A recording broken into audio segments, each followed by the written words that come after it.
Hey, what's up guys? So, hari ni kita cerita berkenaan dengan board game.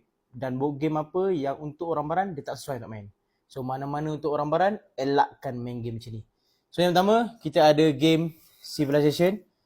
Konsep dia straightforward. Macam Civil kat PC tu, kita build kita punya negara, nation. Kita build empire kita.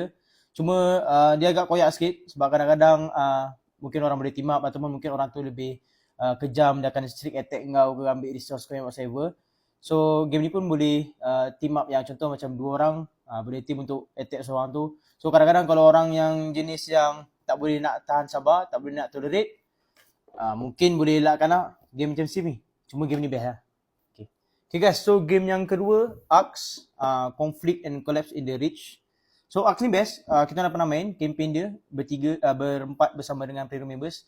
So kita orang main demi campaign, so ada banyak senario lah yang kita main. Cuma game ni agak sakit hati sebab dia ada banyak senario dan ada certain senario tu macam kita orang main, kita orang punya resource tu kena dicuri.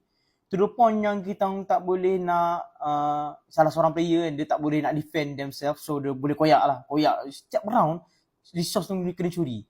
So if kita tak ada turntable, mungkin kita rasa panas dan baran dan kalau aku berdendam lah dengan member tu. So guys, so yang ketiga adalah game John Company second edition. So game ni kita dah pernah review banyak kali. Cuma one of our favorite game sebab game ni bercerita tentang keluarga masing-masing dan macam mana kita nak naikkan keluarga masing-masing. So game ni dia basically bukannya kita enemy yang sama main, tak. Kita kena team untuk naikkan that entity lah dalam game ni. So the problem is macam mana kita nak convincekan semua orang, nak fahamkan semua orang yang kita ada interest kita, yang kita nak upkan diri kita untuk nak naikkan keluarga kita. But then masing-masing ada motif sendiri. So akan ada berlaku dia more kepada dia banyak interaction skill lah. Macam kalau kita orang berempat, kita orang akan bergaduh lah sampai berdiri-diri kan. Weh, apa pasal kau tak buat ni? Weh, apa pasal kau tak buat ni? Walaupun tujuan dia sama je, nak naikkan company tu, tapi masing-masing ada interest untuk nak naikkan family tu sendiri.